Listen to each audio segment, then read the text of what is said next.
Good morning my dear students, कैसे हैं आप सब। आइए क्लास 7th SST आज हम लोग पढ़ेंगे। फर्स्ट चैप्टर हम लोग का कंप्लीट हो चुका था, क्वेश्चन आंसर भी हम लोग कंप्लीट कर लिए थे। ठीक है, अकॉर्डिंग टू सिलेबस हम लोग पढ़ रहे हैं। जो सिलेबस इस बार एग्जाम में जो सिलेबस है उसी के सिलेबस अनुसार चैप्टर 1 कंप्लीट है। चैप्टर 2 देखते हैं। चैप्टर 2 में कह रहा है, ऐसे जान लेते हैं। चैप्टर 2 में क्या कर रहा है, द रीजनल किंगडम्स, इसके बारे में चर्चा कर रहा है। रीजनल किंगडम्स मतलब क्या, रीजनल किंगडम्स का मतलब होता है क्षेत्रीय साम्राज्य। ठीक है, अब देखिए क्या कह रहा है, द राइज, क्या कर रहा है ध्यान से समझिएगा। The rise of new king and kingdoms, नए राजा और राज्यों का उदय। क्या कर रहा है, the rise of new Kings, नए राजा और क्या, एंड किंगडम्स, नए राज्यों का उदय। In the early medieval period, there were a large number of regional kingdoms in India. The Phila dynasty dominated eastern India from the middle of the 8th to middle of the 9th century. That is for about 100 years. Phila rulers controlled eastern India, Bihar and Bengal. Gopala was the first ruler of the Phila dynasty. It is interesting to know that Nalanda University, which was the famous all over the Asia, was revived by the Pala ruler named Dharampala.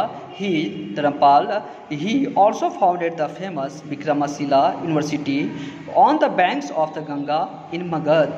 कह रहा है कि Gujarat Parihar dynasty dominate western India and the upper Gangetic Valley till in the middle of the 10th century.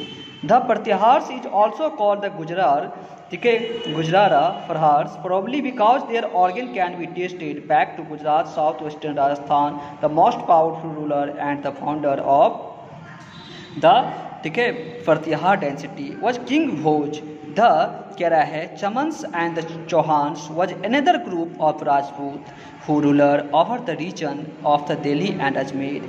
They fought with the other rulers of the region like the कह रहा है चलुक्या और Gujarat. Prithviraj Chauhan was the most famous ruler of the Chaman or Chauhans dynasty was defected the Afghans ruler Muhammad Ghori in 1191 but was defected by the Ghori in 1192. कह रहा है कि the, पहले पढ़ लेते हैं उसके बाद समझाते हैं। The Rashtrakuta density was founded by the Dantigura in the 753 AD. They had this capital at the Malkad near the Solpur. ठीक है, the Rajputs allowed Muslim traders of the settle and the permitted Islam to be preached in their domination. This tolerant policy helped to promote foreign trade, which increased the Rajputs. The Rajput dynasty founded by the Dantigura dominated Deccan and the Maharashtra area flourished for about 200 years. They were religiously tolerant and supported, ठीक है, कह रहा है Vishwasan Shivasim and the Jainism. They also respected and protected their Islam. The famous rock-cut temple of the Shiva at Ellora was built at the Rajputs. This empire often fought among themselves. This led to frequent rise and the fall of the various kingdoms. समझते हैं मतलब क्या, नए राजा और क्या राज्यों का उदय। कह रहा है मध्यकालीन काल में भारत में बड़ी संख्या में क्षेत्रीय राज थे। पाल वंश का पूर्वी भारत में 8वीं से 9वीं मतलब क्या 8 से 9वीं सेंचुरी के मध्य तक प्रभुत्व था। ठीक है, लगभग 100 वर्षों तक पाल शासक नियंत्रित पूर्वी भारत, बिहार और बंगाल, पूर्वी भारत क्या, बिहार और बंगाल या गोपाला राजवंश के नियंत्रित पूर्वी भारत, बिहार और बंगाल गोपाला राजवंश का, गोपाला क्या था, राजवंश का पहला शासक था। यह जानना दिलचस्प है कि नालंदा विश्वविद्यालय जो पूरे एशिया में प्रसिद्ध था, नालंदा विश्वविद्यालय क्या था, पूरे एशिया में प्रसिद्ध था। ठीक है, प्रसिद्ध था। धर्मपाल नामक एक पाल शासक द्वारा पुनर्जीवित किया गया था उसे। ठीक है, उन्होंने मगध में गंगा के तट पर प्रसिद्ध विक्रमशिला विश्वविद्यालय की स्थापना की। गुज्जर पर प्रसिद्ध विक्रमशिला विश्वविद्यालय की स्थापना की। गुज्जर प्रतिहार वंश 10वीं शताब्दी के मध्य तक पश्चिमी भारत और ऊपरी गंगा घाटी पर हावी था। प्रतिहारों को संबद्ध गुज्जर और प्रतिहार भी कहा जाता था क्योंकि उनकी उत्पत्ति का पता गुजरात या दक्षिण पश्चिम राजस्थान से लगाया गया था। सबसे शक्तिशाली शासक और प्रतिहार वंश के संस्थापक और प्रतिहार वंश के संस्थापक जो है राजा भोज थे। अभी बोले सबसे शक्तिशाली शासक और प्रतिहार वंश के संस्थापक कौन थे? राजा भोज थे, किंग ऑफ राजा भोज। देखिए कह रहा है चमन या चौहान राजपूत का एक और समूह जो दिल्ली और अजमेर के क्षेत्र पर शासन करता था, वे गुजरात के चालुक्य जैसे क्षेत्र के अन्य शासकों के साथ लड़े। पृथ्वीराज चौहान चमन या चौहान वंश के सबसे प्रसिद्ध शासक थे। सबसे प्रसिद्ध क्या थे?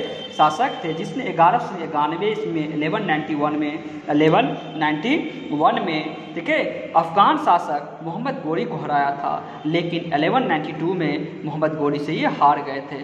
ठीक है, पृथ्वीराज चौहान और मोहम्मद गोरी के बीच जो है तो युद्ध हुआ था, एक 1191 1192। इसमें पहला जो युद्ध हुआ था ठीक है तराइन का, ठीक है, जिसमें किसको तराइन का युद्ध कहा जाता है। इसमें पहला में क्या हुआ था? मोहम्मद गोरी पृथ्वीराज चौहान से हार गया था, डिफेक्टेड हो गया था। लेकिन सेकेंड युद्ध में क्या हुआ? मोहम्मद गोरी पृथ्वीराज चौहान को पराजित किया, मोहम्मद गोरी से हार गया था। राष्ट्रकूट वंश की स्थापना, राष्ट्रकूट वंश की जो स्थापना हुई थी, the Rashtrakuta dynasty was founded by the Rashtrakuta वंश की स्थापना 753 इसमें दंती दुर्ग द्वारा की गई थी। किसके द्वारा?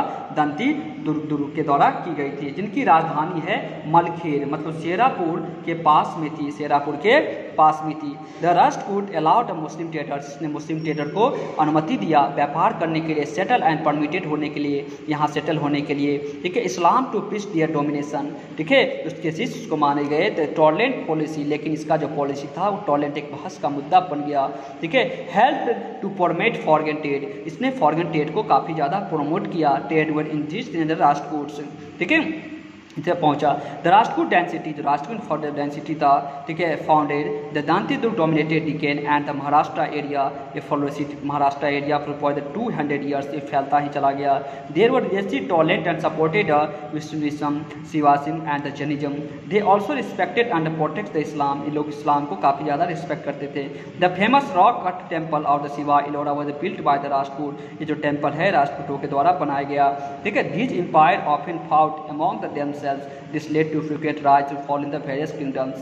आज के इतना ही रहने, that's off thank you for day. आराम से पढ़ना, उसके बाद जो हम बोल रहे हैं उसको समझना। ठीक है, सेकंड चैप्टर है, फर्स्ट चैप्टर पूरा कंप्लीट हो चुका है, क्वेश्चन से कंप्लीट भी कर दिए हैं। ठीक है, नेक्स्ट डे फिर हम लोग यहाँ से पढ़ेंगे। ठीक है, that's off thank you for day.